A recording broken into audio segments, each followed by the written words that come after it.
작가 소개. 영희. H증권에서 트레이더로 활동하다 H증권 노조위원장 H그룹 상임위원장 역임.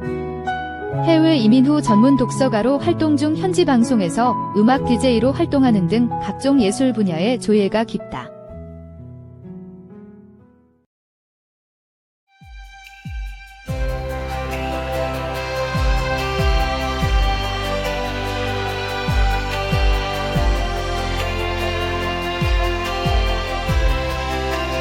독후감 읽어주는 여자와 남자.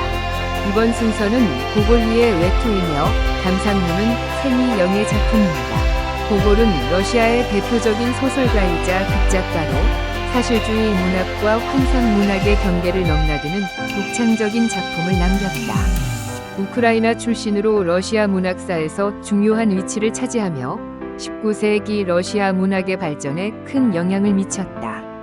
그의 작품은 풍자와 환상, 심리적 사실주의가 결합된 것이 특징이며 당시 러시아 사회의 부조리와 인간의 내면을 깊이 있게 탐구했다. 대표작으로는 죽은 혼, 코, 외투, 그리고 희곡, 검찰관 등이 있다. 특히 그는 도스토옙스키를 비롯한 후대 작가들에게 지대한 영향을 미쳤다. 단편, 외투, 1842년 소개, 외투는 고골의 대표적인 단편소설 중 하나로 러시아 문학사에서 가장 중요한 작품 중 하나로 평가된다. 도스토옙스키는 이 작품을 가리켜 별표, 우리 모두는 외투에서 나왔다. 별표라고 말할 정도로 이후 러시아 문학의 발전에 지대한 영향을 미쳤다. 줄거리 주인공 아카키예비치는 상트페테르부르크의 한 하급 관리로 평생을 사무적인 필사, 업무에 묻혀 사는 인물이다. 그는 가난하고 외롭지만 자신의 일에 충실하며 만족하며 살아간다. 하지만 그의 낡은 외투가 더 이상 입을 수 없을 정도로 해지자 그는 새로운 외투를 장만하기 위해 궁핍한 생활을 감수하며 돈을 모은다. 마침내 새 외투를 사게 된 아카키예비치는 큰 기쁨을 느끼며 동료들의 축하도 받지만 불행하게도 얼마 지나지 않아 강도에게 외투를 빼앗기고 만다. 절망한 그는 외투를 되찾기 위해 높은 관료를 찾아가 도움을 요청하지만 냉대만 받을 뿐이다. 결국 시리에 빠진 그는 병이 들어 죽고 이후 그의 유령이 나타나 부당하게 외투를 빼앗은 자들에게 복수한다는 기묘한 결말을 맞이한다. 주제 및 특징 러시아 관료제의 부조리. 고골은 외투를 통해 러시아 사회의 경직된 관료주의와 냉혹한 계급 구조를 신랄하게 풍자했다. 주인공이 철저히 무시당하는 모습은 하층민이 겪는 고통을 상징적으로 보여준다. 인간의 고독과 소외. 아카키예비치는 외투 한 벌에 모든 희망을 걸었지만 결국 사회의 냉대 속에서 비극적인 최후를 맞이한다. 이는 인간이 사회 속에서 얼마나 쉽게 소외될 수 있는지를 강렬하게 전달한다. 환상과 사실주의의 결합. 외투는 철저한 사실주의적 배경 속에서 유령이 등장하는 초자연적인 요소를 결합하여 독특한 분위기를 만들어낸다. 이는 후대 작가들에게 큰 영향을 미친 고골 특유의 기법이다. 후대 문학에 미친 영향. 외투는 도스토옙스키, 톨스토이, 체호프 등 러시아 문학의 거장들에게 깊은 영향을 주었으며 현대 문학에서도 작은 인간, 소시민, 위 비극을 다룬 대표적인 작품으로 평가받고 있다. 맺은 말, 외투는 단순한 한 하급 관리의 이야기에서 출발하지만 그 속에는 러시아 사회의 모순과 인간 존재의 비극적 측면이 깊이 새겨져 있다. 고골의 문체는 유머와 풍자가 섞인 독특한 스타일을 지니고 있으며 그의 작품은 지금까지도 많은 독자들에게 강한 인상을 남기고 있다. 다음은 노래를 함께 들어보는 시간인데요. 일찍이 닥터홍은 그에게 가장 영향을 끼쳤던 해외 단편 중에 하나로 고골리의 외투를 들은 적이 있습니다. 그 음악 가운데 외투의 분위기와 비슷하지만 약간은 희망적인 노래, 다시 부르는 브루스를 함께 들어보도록 하겠습니다. 다시 부르는 브루스.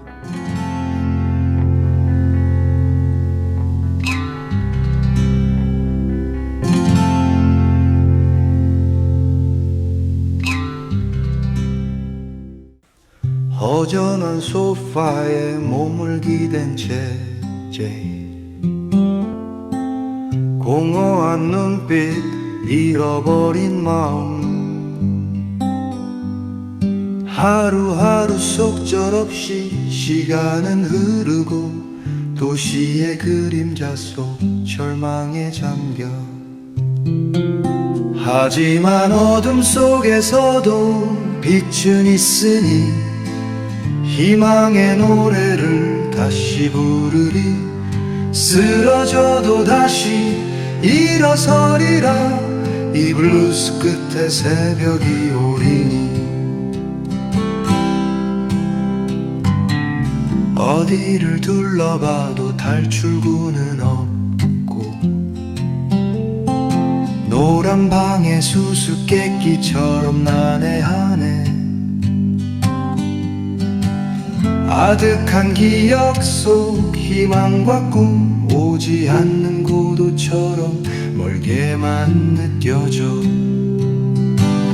하지만 어둠 속에서도 빛은 있으니 희망의 노래를 다시 부르리 쓰러져도 다시 일어서리라 이 블루스 끝에 새벽을 기다려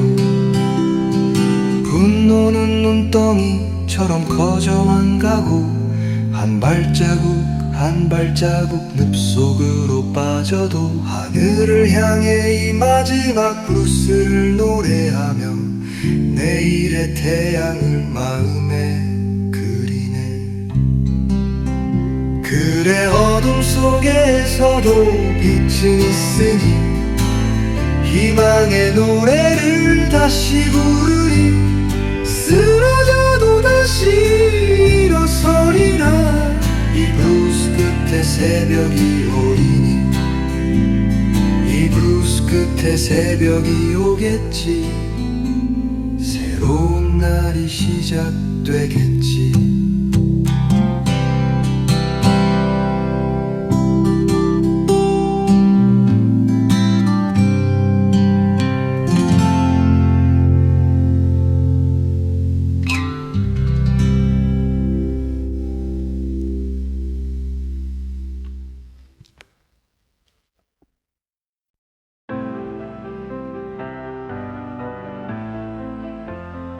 인간 사회의 자화상 고골의 외투 우크라이나 출신 사실주의 기수 고골니 위 19세기 중반작 단편 외투는 내가 요즘 예술의 매력을 논할 때 언급하는 단골 메뉴이다.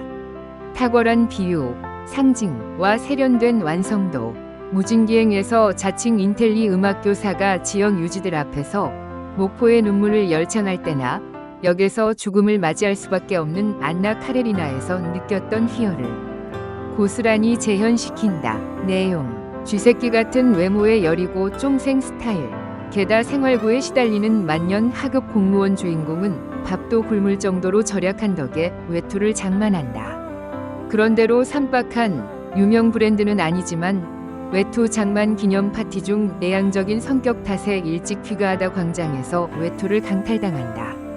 다시 찾고자 경찰에게 SOS 도치고 백방 뛰어다니다 유력 인사에게 도움, 백을 청하나 쪽팔림만 당하고 그 충격에 죽고 만다. 그 후 주인공을 닮은 유령이 나타나 행인들의 외투를 빼앗고 종국에는 유력 인사의 것까지 강탈한 후 더 이상 나타나지 않고 유력 인사 역시 이후 부하 관리나 신분이 낮은 이들을 하대하지 않는다.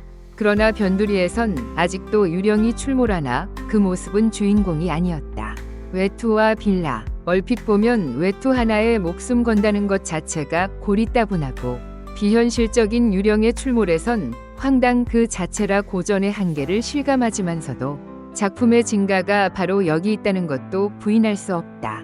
추위는 빈부격차나 남녀노소를 갈릴 것도 없이 누구에게나 찾아오고 죽음같이 외투는 지금의 빌라와 같은 주택 개념으로 이해하면 외투로 벌어지는 200년 전 러시아나 지금의 우리와 별반 다름 없다는 사실.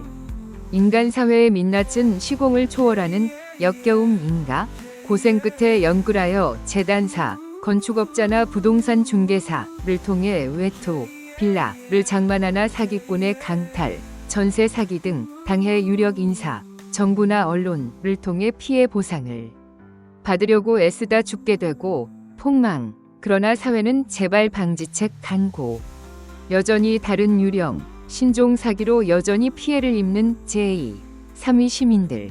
이 나타난다는 얘기는 서민의 고통과 사회의 부조리를 지적한 걸작이라는 뻔한 리뷰가 가슴에 와닿는다. 왜 도스토예프스키가 외투를 문학의 모태로 삼았는지 알 것 같다. 2023년 12월